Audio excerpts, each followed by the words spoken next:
Our first session today is on jobs and AI. There are few questions that are more urgent right now. As AI becomes more powerful, will it eliminate work, transform it?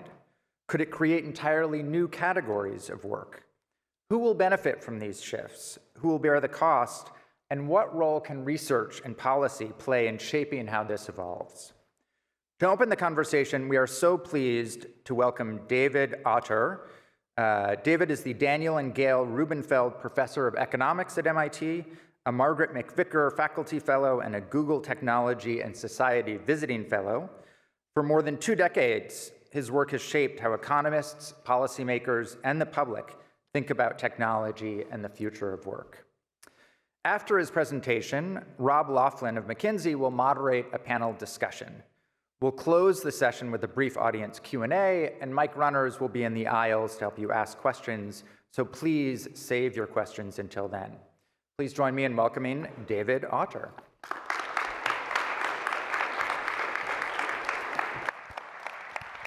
Thank you very much. It's a pleasure to be here. Thanks, Dean Rayo. Thanks to Dean Kuhnlacher. And I want to talk to you about expertise and work. So let me start with the following rhetorical question. Air controllers, air traffic controllers, crossing guards, what's the difference between these two occupations? I think we can agree that fundamentally these are the same job, right? The job is to prevent collisions between things, right? Planes, trucks, children, cars. And yet, crossing guards make about 1/4 of what air traffic controllers do. Why is that? It's not because they're not doing something socially valuable, right? If we had to spend $130,000 to save our kids on the way to school, we would certainly do that. There's an economic difference, and that difference is expertise. It's specialized knowledge, right? So if we ran short on crossing guards, we could get air traffic controllers to come do that job for us. But if we ran short on air traffic controllers, we could not get crossing guards to do that without thousands of hours of training and education. And so when I say expertise, I don't want to conflate that with education. There's expertise, you can have expertise in construction, you can have expertise in repair, you can have expertise in design, you can have expertise in medicine. It's a multidimensional idea, but it means in particular domain-specific knowledge or competency required to accomplish something. Could be bake a loaf of bread, code an app, fix a water heater, etc. Not all expertise has economic value. For it to have economic value, you need 2 things. One is the goal that enables must itself be something people are willing to pay for, right? So it's got to be, data science, not card tricks. And the other thing is it needs to be scarce, because when everyone is expert, no one is expert, right? Expertise really is a dynamic idea, right? So there was a time when driving a car would have been considered a form of expertise. There was a time when reading and writing and basic numeracy would be considered expertise in this country. That's no longer true. That's table stakes, right? So that's no longer scarce. So although it is a form of mastery, most people wouldn't think of it as expertise. Why does this matter? Well, when I think about how technology interacts with the value of labor, I think about it in terms of how it changes the scarcity of expertise, whether it makes it more valuable or whether it makes it more of a commodity. I want to contrast that view with the view that you hear all the time in newspapers and also from social scientists. I forget to say, why do we care, right? Non-expert work pays poorly, right? I think that was sort of implied by my example. But think about school bus drivers, daycare teachers, crossing guards, right? Some of those are life and death activities, and yet they still pay poorly because they're an expert. Okay.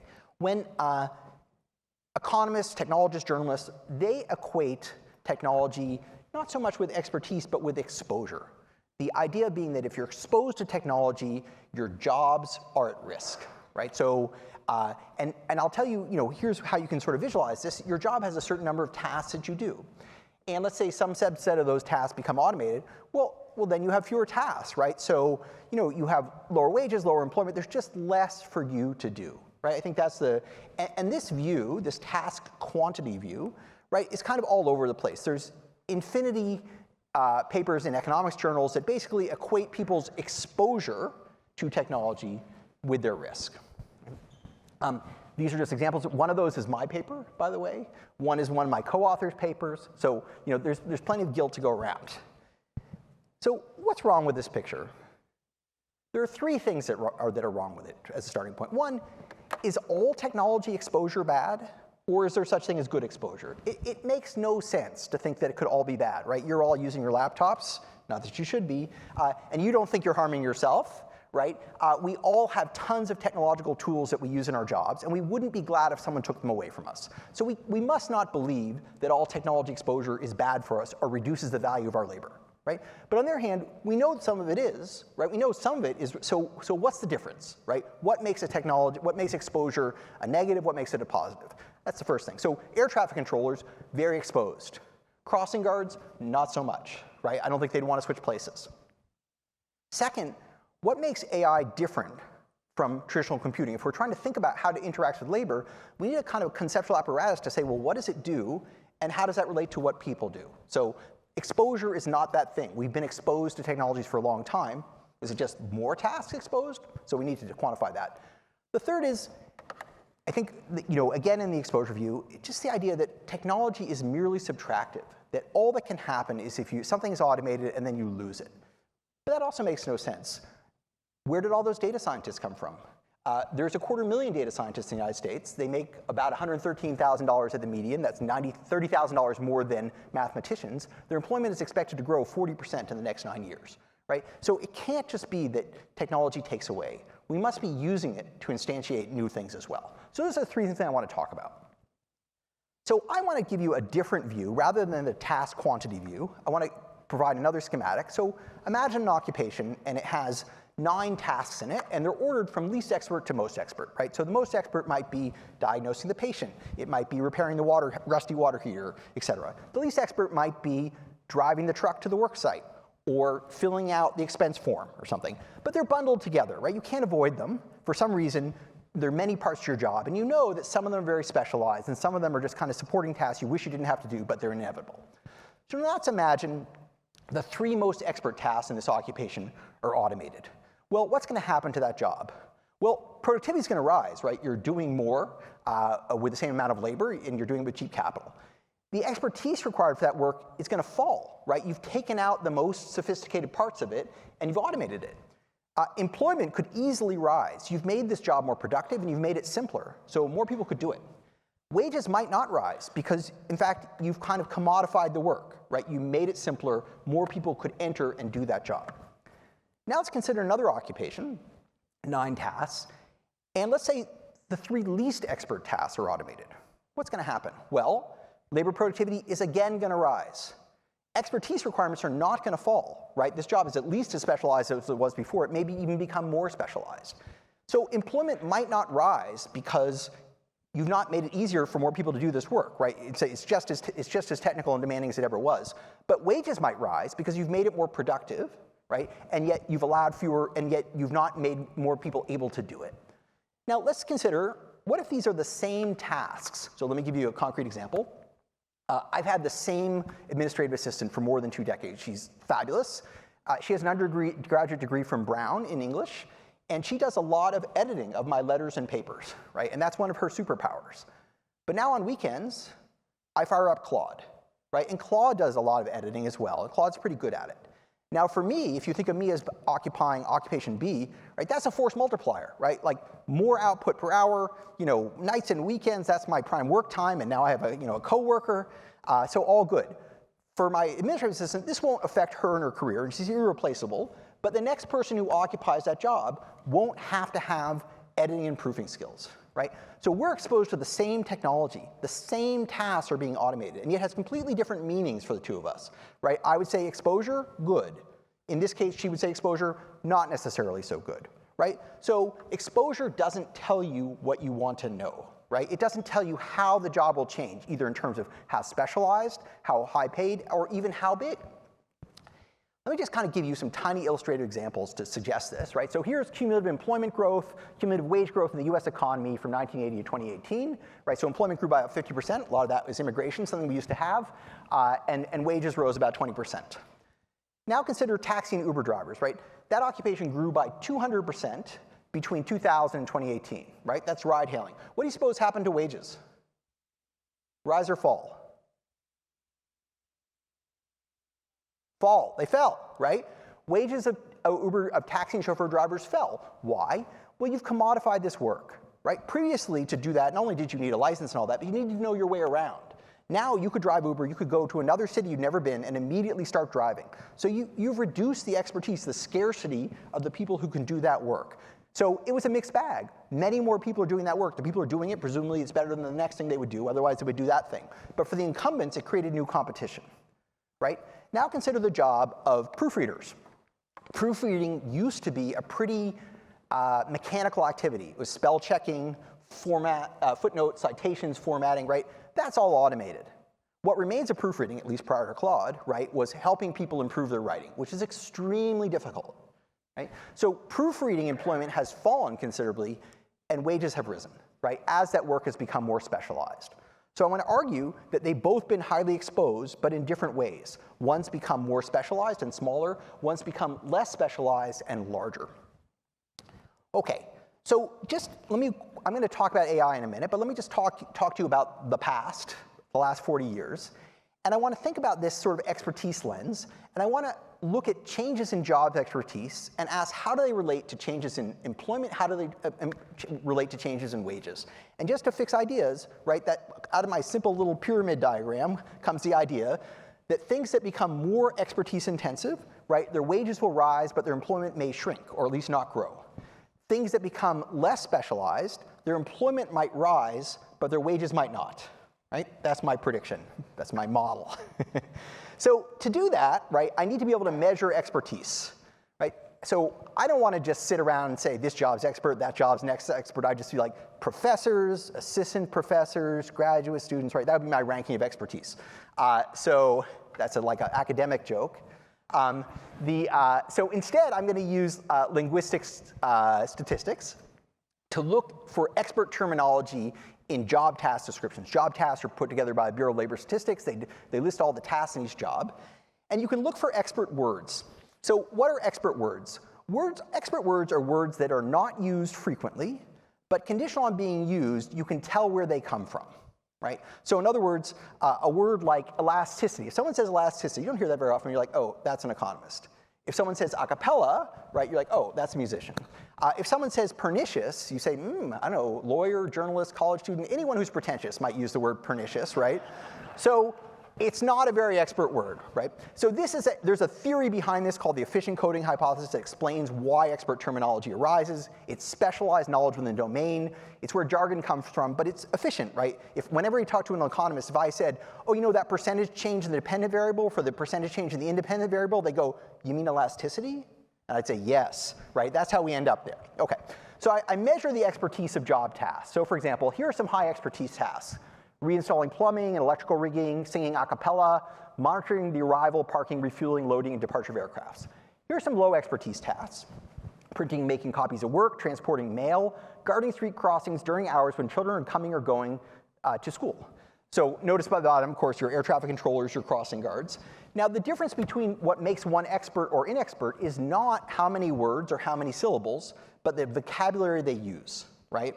And this one uses some specialized words, not highly expert. This one uses very few.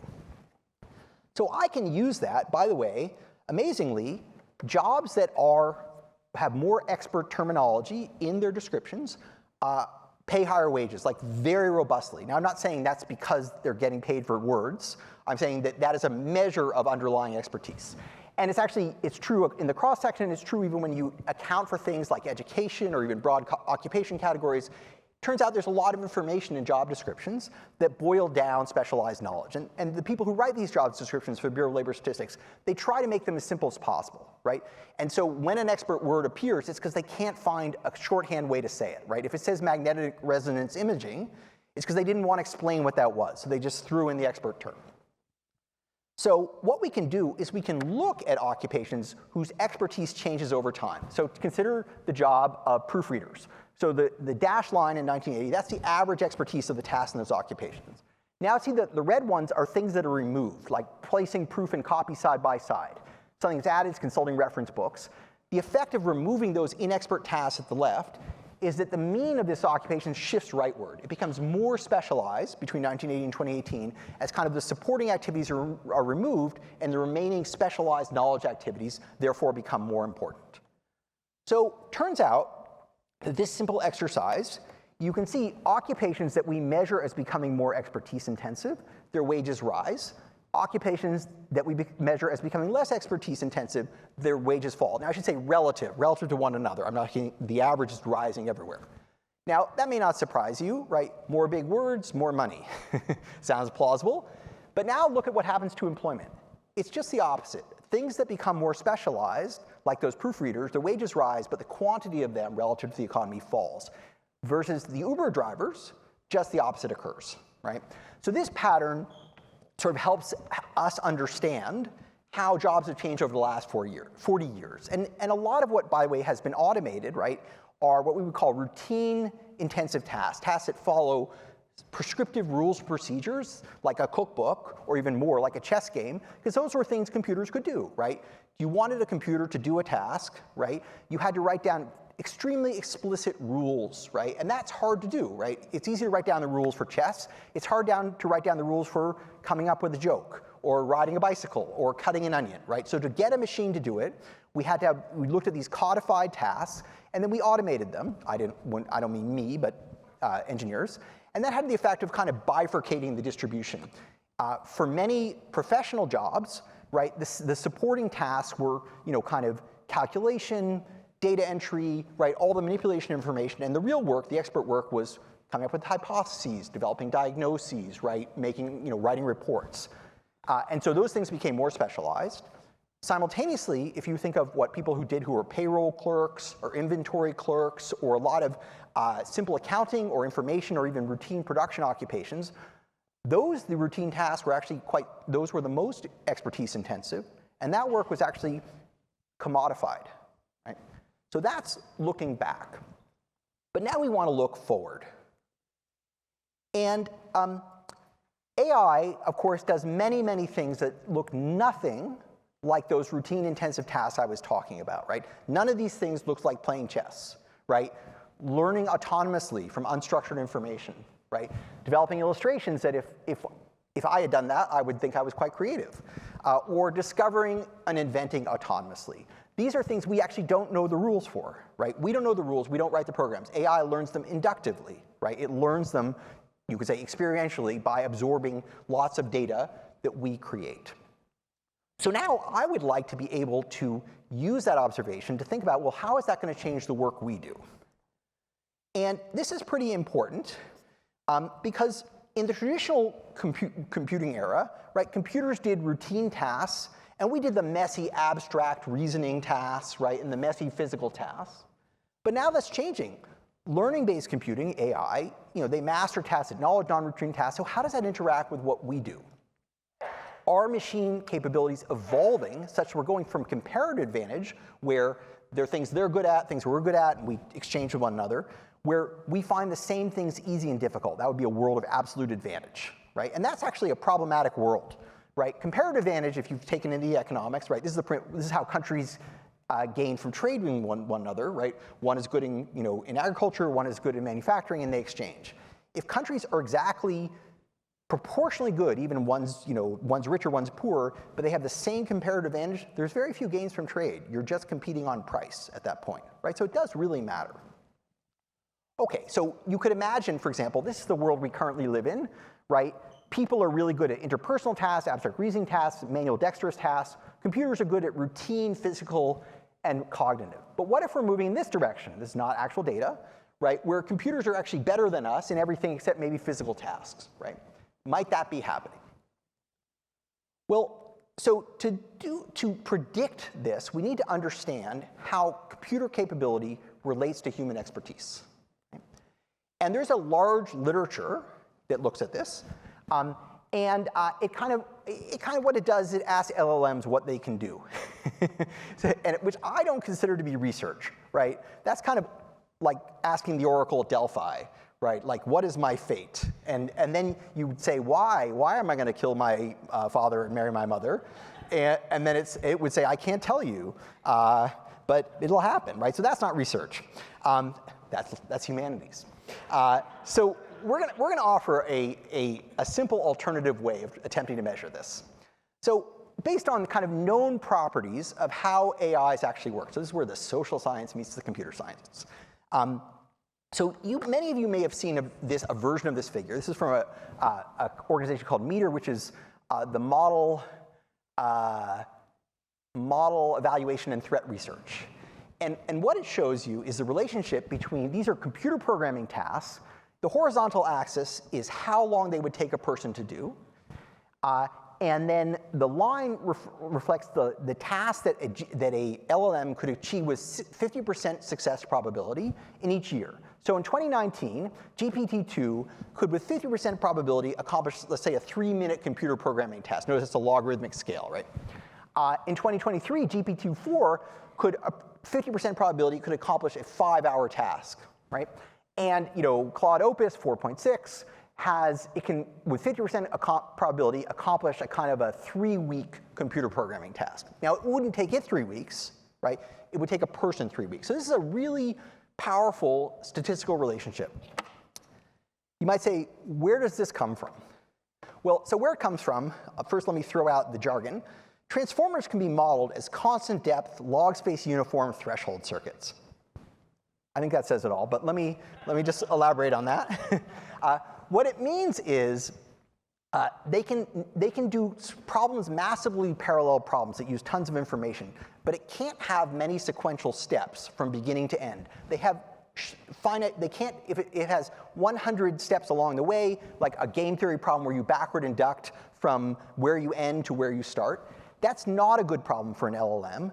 And the reason is, it's the same reason they can be run in massively parallel processing. If something has many sequential dependencies, it can't be parallelized, right? So LLMs can't solve long chains of reasoning problems. Now you say, well, I know they can do that because they do that for me all the time. How do they do that? Well, they do that using something called chain of thought, right? Chain of thought is you stack those problems one after another, right? So whenever you ask Claude or your favorite model to do something, the first thing it does is it makes a long list of all the things it's going to do, right? Why is it doing that? Because it's setting those up as a set of chained problems. Get the answer to one, it's the input into the next, and so on. Well, that's a great idea, but it creates a failure mode that, let's say the probability of getting the first one right is 75%, and the probability of getting the second one right is 75%. Well, then the problem of getting them both right probability is under 50%, right? And if you add a third one, so the more tasks that have to be chained together, the higher is the failure rate. So the duration of a human activity is correlated, is predictive of the number of interdependent steps that need to be all in one mind to accomplish it. So it turns out this relationship is robust across the panoply of human tasks. So this is a paper recently by Mertens et al. From MIT Future Tech, which is one of our big research labs. And it shows you these are human tasks across all domains, non-physical tasks. And this is the success rate of machines according to the length of the task. So for example, in a 1-hour task, an LLM has kind of a 60% probability of a sufficient response, a 55% probability of an average response, and a kind of a 25% probability of a superior response, right? So it's not just computer programming tasks. It would be a medical diagnostic task. It could be a design, an engineering task. It could be a planning task, right? It could be a judicial task. It could be a clerical task. Okay.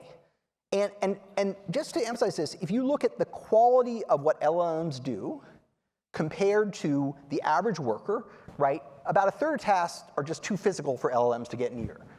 They do worse than people in 30% of tasks, equal in 17, and better in 19. Now that's changing. And that, by the way, is under perfect laboratory conditions. By perfect laboratory, they're given all the information they need, right? If I say engineer this building, here's the attributes of the steel, here's the size of the lot, here's everything you need to know. That's important because for many jobs, right, getting that information is an important part of the job. So this is kind of best case scenario. Okay, so let me just skip that one. So, sorry. Yeah, so just to show you how how strong this association is, here are tasks. Here are 891 US occupations, all occupations at present. Here's the average length of tasks in those occupations. Here's the average wage, right? So it's absolutely the case that jobs that have longer average tasks have higher wages. And by the way, this is true across every sector of the economy. So it's true across production, arts, business, engineering, physical sciences. And notice, by the way, right, like if you look at production and transportation, that's kind of left shifted. Those are shorter tasks. If you look at healthcare, right, that's somewhat right shifted. Those are longer tasks on average, but the same relationship holds, right? This is an extremely strong predictor of both what people are paid and what is AI accessible. So now comes the crucial question. So what we want to do is we want to look at occupations, and we want to look at the durations of their tasks and ask which ones are AI accessible, right? And then ask how does that relate to the expertise within of those tasks, right? To illustrate what I mean, so this is one scenario. If I look at an occupation, I say, oh look, all the tasks that AI is successful are, where long duration tasks are also the more expert tasks, right? And all the ones, this says what computers find hard, people find hard, right? That's not a good scenario, actually, right? Because that just means there's no comparative advantage, right? The computers just, as they get better and better, they'll just kind of overtake in more and more domains. Now imagine another world in which it's quite uneven. There's some things that are expert but short. There's some things that are inexpert but long. And so what LLMs can do is pretty distinct from what people can do, right? So which of those worlds do we appear to be in? The answer is we appear to be in the second one. That within occupations, there is not much of a correlation between the expertise of human tasks and the LLM success at those tasks. So let me show you this more specifically. So what we do here is we array those occupations by their average wage, and then we look at the predicted change in their expertise over time as those tasks become AI accessible. So does AI knock out the more expert tasks or the less expert tasks? So it turns out at every wage level, both are going on, right? So we think pharmacy technicians are going to become more expert, medical transcriptionists less so, physician's assistants more so, lawyers less so. No one's sad about that. The only occupation, by the way, where you see a lot of just uniform growth is in medicine.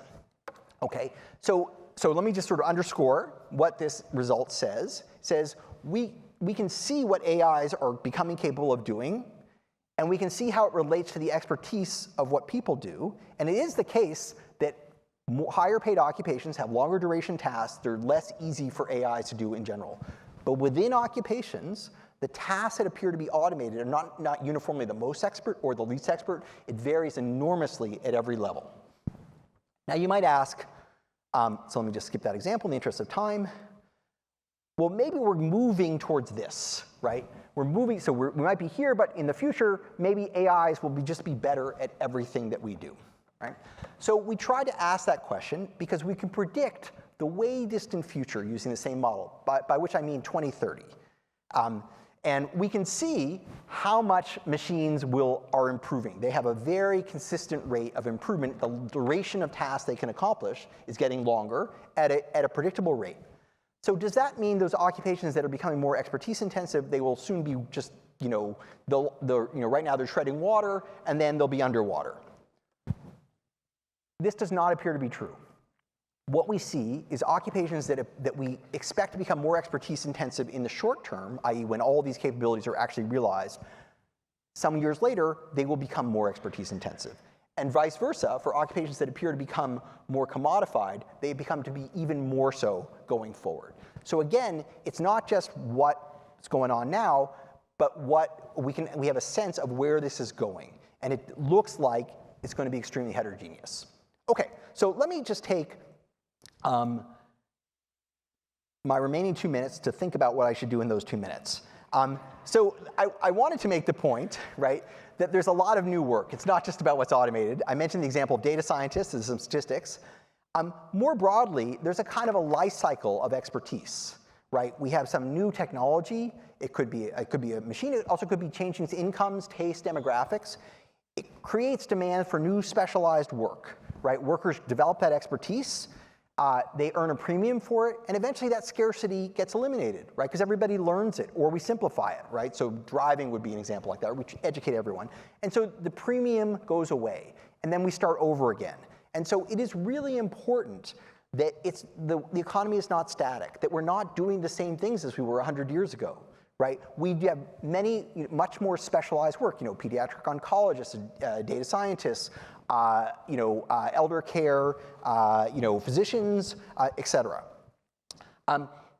So there's a lot of new work, and I will finally, I'm gonna end not quite on time by saying we have actually policy experiments like this, where, for example, during the Second World War, the US government built big plants in select counties. They spent enormous amounts of money, by which I mean $10 million, and they were in pretty rural areas. So what you can see if you look at this is those places, employment grew, wages grew, but additionally, more new work emerged and more technology-linked new work emerged. So it wasn't just there was more work, there was more new work, more specialized expertise that was demanded. And that's an important part of how the future looks like, but of course we have trouble predicting exactly how it will unfold. Okay, so just to conclude, we should be thinking hard about policies to facilitate adaptation, because this is a lot of change. Even if you think the net effect is, pretty reasonable, it's not good to be in an occupation where your expertise becomes commodified, right? You don't want that.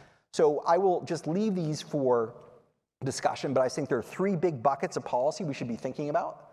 One of them being how we do training. Training is a sort of an old, boring subject. Everyone, thinks, oh God, we tried that, it failed. We know much more about this than we used to. We can do it better. A second idea is what I would call wage insurance, which is a way of when people go from higher wage to lower wage jobs involuntarily, you give them an incentive to return to work. You make up part of the difference for a finite amount of money for a finite time. We actually have good experimental evidence on this. It's effective.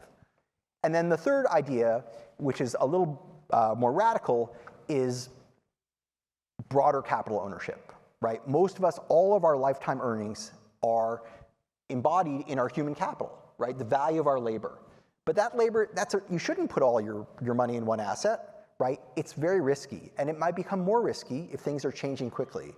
So we could distribute capital ownership more broadly. Now you may say, oh my God, these lefty, MIT economists, where did they come from? I thought economists were supposed to be conservatives. Get this guy off the stage. But you could call these things Trump accounts if you wanted to, right? We already have this policy, right, of actually giving people baby bonds. So it's not so crazy. Okay, so that's what I had to say. Thank you very much.